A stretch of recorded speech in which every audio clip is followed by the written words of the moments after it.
ಇವತ್ತು ಬಹಳ ನೋವಿನ ದಿನ ನಮ್ಮ ಕೆ.ಜಿ.ಎಫ್ ತಾಲೂಕಲ್ಲಿ ಅಂತ ಹೇಳ್ತಾ ಇದ್ದೀನಿ. ಕಾರಣ ಇಷ್ಟೇ,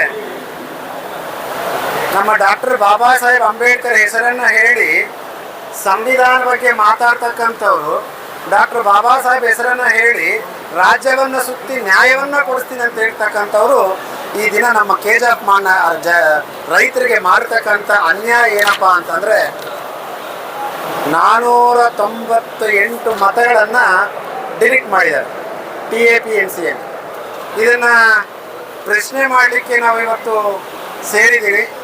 ಆದರೆ ಇಲ್ಲಿನ ದೌರ್ಭಾಗ್ಯ ಏನಪ್ಪ ಅಂತಂದರೆ, ಇಲ್ಲಿ ಜನರ ಸಮಸ್ಯೆ, ರೈತರ ಸಮಸ್ಯೆಯನ್ನು ಕೂಲಂಕುಷವಾಗಿ ನೋಡಿ ರೈತರಿಗೆ ಬೆನ್ನೆಲುಬಾಗಿ ನಿಂತಕ್ಕಂಥ ಒಂದು ಕಾಂಗ್ರೆಸ್ ಅವರು ಇಲ್ಲಿರ್ತಕ್ಕಂಥ ಮಾನ್ಯ ಮಾಜಿ ಶಾಸಕರಾದಂಥ ಸಂಪಂಗಿ ಅವರ ಜೊತೆ ಸೇರಿ ರೈತರಿಗೆ ಅನ್ಯಾಯ ಮಾಡ್ತಿದ್ದಾರೆ ಅನ್ನೋ ಒಂದು ಕೂಗು ಎದ್ದ ಇದೆ.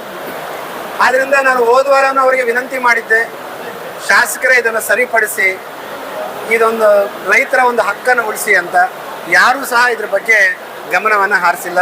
ಅದಕ್ಕೆ ನಮ್ಮ ರೈತ ನಾಯಕರೆಲ್ಲ ಸೇರಿ ಇವತ್ತೊಂದು ದೊಡ್ಡ ಮಟ್ಟದಲ್ಲಿ ಒಂದು ಸಭೆ ನಡೆಸಿ ಮುಂದಿನ ಹೋರಾಟ ಯಾವ ರೀತಿ ಇರಬೇಕು ಅನ್ನೋದನ್ನು ನಾವಿಲ್ಲಿ ಸೇರಿಸಿದ್ದೀವಿ. ಇವತ್ತು ನಮ್ಮ ಮಾಧ್ಯಮದವರಿಗೆ ನೋಡಿದ್ದೀರಾ ಎಷ್ಟು ಜನ ರೈತರು ಬಂದಿದ್ದಾರೆ ಇಲ್ಲಿ ಅಂತ. ಆದರೆ ನಾನು ಕೆಲವು ಪ್ರಶ್ನೆಗಳನ್ನು ಇಲ್ಲಿ ಮಾನ್ಯ BJP ತಾಲೂಕು ನಾಯಕರುಗಳು, ಜಿಲ್ಲಾ ನಾಯಕರುಗಳು, ಮತ್ತು ರಾಜ್ಯ ನಾಯಕರು ಮತ್ತು ಸೆಂಟ್ರಲ್ನ ಕೇಂದ್ರ ನಾಯಕರನ್ನ ಕೇಳಕ್ಕೆ ನಾನು ಇಷ್ಟಪಡ್ತೀನಿ. ಇಲ್ಲಿ ಕೆ.ಜಿ.ಎಫ್ ತಾಲೂಕಿನಲ್ಲಿ ಒಬ್ಬ ಭಾರತೀಯ ಜನತಾ ಪಾರ್ಟಿಯಲ್ಲಿರ್ತಕ್ಕಂಥ ಒಬ್ಬ TAPMCನ ಮತವನ್ನೇ ನೀವು ತಡೆದಾಕ್ತೀರಾ ಇದೆ ಅಂದರೆ, ನೀವು ಬೇರೆಯವರ ಮತವನ್ನು ಹೇಗೆ ರಕ್ಷಣೆ ಮಾಡ್ತೀರಾ ಅನ್ನೋದನ್ನು ನಾನು ಕೇಳ್ತಾ ಇಲ್ಲ, ಕೆ.ಜಿ.ಎಫ್ ತಾಲೂಕಿನ ಪಕ್ಕ BJP ಕಾರ್ಯಕರ್ತರು ಕೇಳ್ತಾ ಇದ್ದಾರೆ. ಮತ್ತೆ ನಾವೇನಾದರೂ ಮಾತಾಡಿದ್ರೆ ಮೋಹನ್ ಕೃಷ್ಣ ಯಾವ ಪಾರ್ಟಿ ಅಂತಾರೆ. ನಾನು ಯಾವ ಪಾರ್ಟಿನೂ ಅಲ್ಲ ಸ್ವಾಮಿ, ಇಲ್ಲಿ ಹುಟ್ಟಿರ್ತಕ್ಕಂಥದಕ್ಕೆ ನನ್ನ ರೈತರು ಬಂದು ಅವರ ಅಳಲನ್ನು ಹೇಳ್ಕೊಡೋದಕ್ಕೆ ನಾನು ಈ ಮಾತನ್ನು ಎತ್ತುತ್ತಾ ಇದ್ದೀನಿ. ಮತ್ತೆ ನಾಳೆ ಬೆಳಗ್ಗೆ ಮೀಟಿಂಗ್ ಮಾಡಿ ನೀವು ಯಾವ ಪಾರ್ಟಿ ಅನ್ನಬಾರ್ದು. ನಾನು ಸ್ವತಂತ್ರ ಅಭ್ಯರ್ಥಿಯಾಗಿ ಮುಂದಿನ ದಿನಗಳಲ್ಲಿ ಬರಬೇಕು ಅಂತ ನಾನು ಜನ ನಿರ್ಧರಿಸಿದ್ರೆ ನಾನು ಬರ್ತಿರ್ತಕ್ಕಂಥದ್ದು. ಆದ್ದರಿಂದ ನಾನು ವೈ ಸಂಪಂಗಿ ಅವ್ರನ್ನ ಮತ್ತೆ ಕೇಳ್ತಾ ಇದ್ದೀನಿ, 2ನೇ ಬಾರಿ ನಿಮಗೆ ಆತ್ಮಸಾಕ್ಷಿ ಇತ್ತು ಅಂತಂದರೆ ನೀವು ಗುಟ್ಟಳ್ಳಿ ದೇವಸ್ಥಾನಕ್ಕೆ ಬಂದ್ರೂ ನಾನು ರೆಡಿನೇ, ನಮ್ಮ ಕೆ.ಜಿ.ಎಫ್ನ ಪೆರಮಾಳ್ ದೇವಸ್ಥಾನಕ್ಕೆ ಬರ್ತೀನಿ ಅಂದ್ರೂ ನಾನು ರೆಡಿನೇ. ಇಲ್ಲ ಎಲ್ಲದಕ್ಕಿಂತ ಮಿಗಿಲಾಗಿ ನಮ್ಮ ಆತ್ಮಸಾಕ್ಷಿ ಪರವಾಗಿ ನಾನು ಪ್ರಮಾಣ ಮಾಡಿಕ್ಕೂ ರೆಡಿನೇ.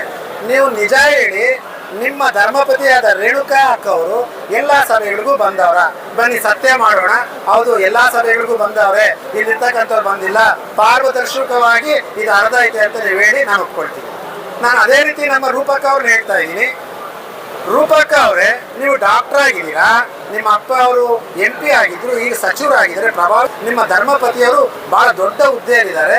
ಎಲ್ಲದಕ್ಕಿಂತ ಮಿಗಿಲಾಗಿ ನಿಮಗೆ ಇನ್ನೊಬ್ರು ಗಾಡ್ ಫಾದರು ಅವರೆಲ್ಲ ಇರಬೇಕಾದ್ರೆ ನೀವು ಯಾಕೆ ಇದ್ರ ಬಗ್ಗೆ ಇನ್ನೂ ಮಾತಾಡ್ತಾ ಇಲ್ಲ ಅಂತ ನಾನು ಕೇಳ್ತಾ ಇಲ್ಲ, ನಮ್ಮ ಜನರು ಕೇಳ್ತಾ ಇಲ್ಲ. ನಮ್ಮ ಜನರು ಅಂದರೆ ರೈತರು ಕೇಳ್ತಾ ಇದ್ದಾರೆ. ನೀವು ಮಾತಾಡಿದ್ರೆ ನಮ್ಮ ಕೆ.ಜಿ.ಎಫ್ ಅಭಿವೃದ್ಧಿಯ ಪದ್ಧತಿ ಕಡೆ ಹೋಗ್ತಾ ಇದೆ ಅಂತ ಇದೆಯಾ. ನಾನು ನಿಮ್ಗೆ 2 ಪ್ರಶ್ನೆಗಳನ್ನು ಕೇಳ್ತೀನಿ. ಬಹುಶಃ ನಮ್ಮ MLCಗಳಾದಂಥವರು ವಿಧಾನಸೌಧದಲ್ಲಿ ಅವರೇ ಒಂದು ಪ್ರಶ್ನೋತ್ತರ ಕಾಲದಲ್ಲಿ ಕೇಳಿರ್ತಕ್ಕಂಥ ಒಂದು ಡಾಕ್ಯುಮೆಂಟ್ ಪ್ರಕಾರ ಸರಿಸುಮಾರು 26 ಸ್ಕೀಮ್ಗಳಾಯ್ತು ರೈತರಿಗೆ, ಸರಿಸುಮಾರು 26 ಯೋಜನೆಗಳನ್ನು ಕೇಂದ್ರ ಸರ್ಕಾರ ಮತ್ತು ಕರ್ನಾಟಕ ಸರ್ಕಾರ ಇದನ್ನು ಮಾಡೈತೆ. ನೀವು ನಿಮ್ಮ ಆತ್ಮಸಾಕ್ಷಿಯಾಗಿ ನೀವು ಅಭಿವೃದ್ಧಿ ಅಧಿಕಾರರು ಅಂತ ಹೇಳ್ತಿದ್ರಲ್ಲ, ನೀವು ಶಾಸಕರಾದಾಗಿಂದ ಒಂದೊಂದು ವರ್ಷದಲ್ಲಿ ಈ 26 ಯೋಜನೆಗಳಲ್ಲಿ ನಮ್ಮ ಕೆ.ಜಿ.ಎಫ್ ರೈತರಿಗೆ ಎಷ್ಟನ್ನ ನೀವು ಒದಗಿಸಿದ್ದೀರಾ, ಎಷ್ಟು ಸರ್ಕಾರದ ಕಡೆಯಿಂದ ನೀವು ರಿಲೀಸ್ ಮಾಡಿದ್ದೀರಾ ಅಂತ ನೀವೊಂದು ಪತ್ರವನ್ನು ಬಿಡುಗಡೆ ಮಾಡಿದ್ರೆ ನಾನು ನಿಮಗೆ ಭಾಳ ಖುಷಿಯಿಂದ ಹೇಳ್ತಾ ಇದ್ದೀನಿ. ಅದೇ ರೀತಿ ನೀವು APMC ಕಾಯ್ದೆನ ಅಥವಾ APMCನ ನಾನು ಸ್ಥಾಪನೆ ಮಾಡ್ತಾ ಇದ್ದೀನಿ, ರೈತರಿಗೆ ಒಳ್ಳೇದಾಗ್ತೈತೆ, ರೈತರ ಭವಿಷ್ಯ ಉಜ್ವಲ ಆಗತ್ತೆ ಅಂತ ಇದ್ದಾರೆ. ನಾನು ನಿಮ್ಮನ್ನು ಒಂದೇ ಒಂದು ಪ್ರಶ್ನೆ ಕೇಳ್ತೀನಿ ರೂಪಕ್ಕ ಅವರೇ, APMC ಏನು? ಮಾರುಕಟ್ಟೆ. ಏನಕ್ಕೆ? ರೈತರು ಬೆಳೆಯೋ ಬೆಳೆಗಳಿಗೆ ಎತ್ಕೊಂಡು ಕೊಟ್ಟರೆ ಒಂದು ಒಳ್ಳೆಯ ಬೆಲೆಯನ್ನು ಕೊಡಲಿಕ್ಕೆ APMC ಅಂತ ಮಾಡಿದ್ದಾರೆ. ನಿಮಗೆ ಡಾಕ್ಟ್ರ್ ಅಂತ ಹೇಳ್ತಾರೆ ನಿಮ್ಮ ನಾಯಕರುಗಳು, ನೀವು ಭಾಳ ಓದಿದ್ದೀರಾ ಅಂತೀರಾ, ಸ್ವಲ್ಪ ಆದರೂ ನಿಮಗೆ ಜ್ಞಾನ ಇರಬೇಕಲ್ಲ ರೂಪಕ್ಕ. ರೈತರು ಬೆಳಿಲಿಕ್ಕೆ ಆಗ್ತಾ ಇಲ್ಲ ಅಂತಂದರೆ ಬೆಲೆ ಮೇಲೆ ಇಲ್ಲ ಅಂದಮೇಲೆ APMCಯಲ್ಲಿ ಏನು ಕೆಲಸ? ಬೆಲೆ ಇಲ್ಲ ಅಂದಮೇಲೆ ಅಲ್ಲಿ ಯಾರು ಬಂದು ಮಾಡ್ತಾರೆ? ಮೊದಲಿಗೆ ರೈತರಿಗೆ ಆಲ್ರೆಡಿ ಬರ ಪೀಡಿತ ಆಗ್ಬಿಟ್ಟೈತೆ, ಇನ್ನೇನು ಘೋಷಣೆ ಮಾಡೋದು ಒಂದೇ ಬಾಕಿ ಇರೋದು. ಇಲ್ಲಿರ್ತಕ್ಕಂಥ ಅಂಕಿಅಂಶಗಳ ಪ್ರಕಾರ 19,000 ಹೆಕ್ಟೇರಲ್ಲಿ ಬಿತ್ತನೆ ಆಗಬೇಕಾಗಿರೋದು ಈಗ ಕೇವಲ 1,500ರಿಂದ 2,000 ಹೆಕ್ಟೇರ್ ಮಾತ್ರನೇ ಆಗಿರೋದು. ಈಗ ಆಲ್ರೆಡಿ ನಮ್ಮ ಕೆಜಾಫ್ನ ಅನೇಕ ರೈತರು ಟೊಮೊಟೊವನ್ನು ನಾಟಿ ಮಾಡಿ 1 ವರ್ಷದಿಂದ ಭಾಳಷ್ಟು ಸಂಕಷ್ಟಕ್ಕೆ ಈಡಾಗಿದ್ದಾರೆ. ನಿಮಗೇನಾದರೂ ಕೆಜಾಫ್ ತಾಲೂಕಿನ ರೈತರ ಮೇಲೆ ನಿಮಗೇನಾದರೂ ಸ್ವಾಭಿಮಾನ, ಅವ್ರ ಮೇಲೆ ಒಂದು ವಿಶ್ವಾಸ ಇತ್ತು, ರೈತರ ಪರವಾಗಿ ಇದ್ದೀನಿ ಅಂತಂದರೆ ಕೂಡಲೇ ಯಾರ್ಯಾರು ಟೊಮೊಟೊ ಬೆಳೆ ಲಾಸ್ ಆಗಿದ್ದಾರೆ ಅವ್ರಿಗೆ 1 ಹೆಕ್ಟರ್ಗೆ 50,000 ರೂಪಾಯಿನ ಪರಿಹಾರ ಘೋಷಣೆ ಮಾಡಿ ಕೂಡಲೇ ಮರು ಬಿತ್ತನೆಗೆ ಅವರಿಗೆ ಅವಕಾಶ ಮಾಡಿಕೊಡಿ. ರೈತರ ಒಂದು ಕಷ್ಟಗಳಿಗೆ ರಾಸಾಯನಿಕ ಗೊಬ್ಬರಗಳು ಅವರಿಗೆ ಸಬ್ಸಿಡಿ ದರದಲ್ಲಿ ಕೊಡಿಸಿ, ಇಲ್ಲ ಉಚಿತವಾಗಿ ಕೊಡಿಸಿ. ನೀವು ಇಷ್ಟೆಲ್ಲ ಮಾಡಿದ್ರೆ ನಿಮ್ಮ APMC ಮಾರ್ಕೆಟಿಗೆ ನಿಮಗೆ ಎಲ್ಲ ಪ್ರಾಡಕ್ಟ್ಸು ಎಲ್ಲ ಗೂಡ್ಸು ಬರೋದು. ನಾವು APMC ಮಾಡಿದ್ದೀನಿ, ಮಾರ್ಕೆಟಿಂಗ್ ಮಾಡಿದ್ದೀನಿ ಬಾಬಾ ಅಂದರೆ ರೈತರು ಬೆಳೆದೇ ಇಲ್ಲ ಅಂದರೆ ಎಲ್ಲಿಂದ ಬರ್ತದೆ ರೂಪಕ್ಕ? ಮೊದಲನೇದು. ಎರಡನೇದು, ನಾನು ಅವಾಗೇ ಹೇಳಿದ್ದೀನಿ, ನಿಮಗೂ ನಾನು ಕೈ ಎತ್ತಿ ಬೇಡ್ಕೊಳ್ತೀನಿ, ನಿಮ್ಮ ಸೂಪರ್ MLA ಆದ ಗೋವಿಂದ ಗೌಡರಿಗೂ ಕಾಲು ಬೇಡ್ಕೊಳ್ತೀನಿ, ನಮ್ಮ ಮಾಜಿ ಶಾಸಕರಾದಂಥ ಸಂಪಂಗಿಯವ್ರಿಗೂ ಕಾಲು ಬೀಳ್ತೀನಿ, ಇಲ್ಲಿರ್ತಕ್ಕಂಥ ಕೆಜಾಫಿನ ತಾಲೂಕಿನ ನಾಯಕರ ಕಾಲು ಬೀಳ್ತೀನಿ, ಜಿಲ್ಲಾ ನಾಯಕರ ಕಾಲಿಗೆ ಬೀಳ್ತೀನಿ, ರಾಜ್ಯದ ನಾಯಕರ ಕಾಲು ಬೀಳ್ತೀನಿ. ಎಲ್ಲದಕ್ಕಿಂತ ಮಿಗಿಲಾಗಿ ಈ ದೇಶ ಕಂಡಿರುವಂಥ ಅತ್ಯುತ್ತಮ ವ್ಯಕ್ತಿಯಾದಂಥ ನರೇಂದ್ರ ಮೋದಿಜಿಯವ್ರಿಗೂ ಕೈ ಎತ್ತಿ ಬೇಡ್ಕೊಳ್ತಾ ಇದ್ದೀನಿ. ಈ ರೈತರ ಹಕ್ಕನ್ನು ಉಳಿಸಿ BJPಯ ನಿಷ್ಠಾವಂತಿಕೆಯನ್ನು, BJPಯ ರೈತರ ಪರ ಇದೆ ಅನ್ನೋದನ್ನ ನೀವು ಪ್ರೂವ್ ಮಾಡಬೇಕಾಗತ್ತೆ ಅಂತೇಳಿ ನಾನು ನಮ್ಮ BJPಯ ನಾಯಕರಲ್ಲಿ ವಿನಂತಿಸ್ಕೊಳ್ತಾ ಇದ್ದೀನಿ. ಕಾಂಗ್ರೆಸ್ ನಾಯಕರಲ್ಲಿ ನನ್ನ ವಿನಂತಿ, ನಿಮಗೂ ಗೊತ್ತಣ್ಣ, ನೀವು ರೈತರಾಗಿದ್ದೀರಾ ನೋಡಿ, ನೀವು ಏನು ಬೈದರೂ ಪರವಾಗಿಲ್ಲ, ನಾನು ರೈತರಿಗೋಸ್ಕರ ಬೈಕೊಳಕ್ಕೆ ರೆಡಿ ಇದ್ದೀನಿ. ನಾನು ನಿಮ್ಮನ್ನು ಕೇಳೋ ಪ್ರಶ್ನೆ ಇಷ್ಟೇ, ಟೊಮೊಟೊಗಳು ಭಾಳಷ್ಟು ಜನ ಅನ್ಯಾಯ ಆಗೈತೆ, ನೀವೆಲ್ಲರೂ ಸೇರಿ ಈ ರೈತರ ಹಕ್ಕನ್ನು ಉಳಿಸಿ. ಯಾರ್ಯಾರು ಟೊಮೊಟೊ ಬೆಳೆಯಲ್ಲಿ ನಷ್ಟ ಆಗಿದ್ದಾರೆ ಅವ್ರಿಗೆ 1 ಎಕರೆಗೆ 50,000 ರೂಪಾಯಿ, ಈಗ ಆಲ್ರೆಡಿ ಬೆಳೆಯ ಬರ ಅನ್ನೋದು ಘೋಷಣೆ ಆಗುತ್ತೆ, 1 ಹೆಕ್ಟರ್ಗೆ ಅಟ್ಲೀಸ್ಟ್ ಒಂದು 50,000 ರೂಪಾಯಿ ರೈತರಿಗೆ ಕೊಡಿಸ್ಬೇಕಾಗಿ ಅಂತೇಳಿ ನಿಮ್ಮೆಲ್ಲರಿಗೂ ಹೇಳ್ತೀನಿ.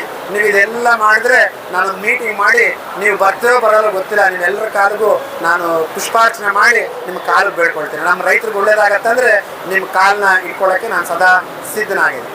ಮತ್ತೊಂದು, ನಾನು ನಮ್ಮ ಸಂಪಂಗಿ ಅಣ್ಣವ್ರನ್ನ ಅಥವಾ ನಮ್ಮ ರೂಪಕ್ ಅವ್ರನ್ನ ಕೇಳಿದಂಗೆ, ಈ ಕ್ಷೇತ್ರದ ಹಿಂದೂ ಸಿಪಾಯಿ, ಕಟ್ಟ ಹಿಂದೂ ಅಭಿಮಾನಿ ಏನೇನೋ ಹೇಳ್ತಾರೆ ನಮ್ಮ ಮುನ್ಸಾಮಣ್ಣ, ನೀವೇ ಇದಕ್ಕೆ ಉತ್ತರ ಕೊಡಿ ನೋಡಿ. ಯಾಕಂದರೆ ನೀವು ಭಾರಿ ಧೈರ್ಯವಂತರ ಮುನ್ಸಾಮಣ್ಣ, ಎಲ್ಲರೂ ಹೇಳ್ತಾರೆ ಮುನ್ಸಾಮಪ್ಪ ಮನಸ್ಸು ಮಾಡಿದ್ರೆ ಆಗತ್ತೆ ಅಂತ.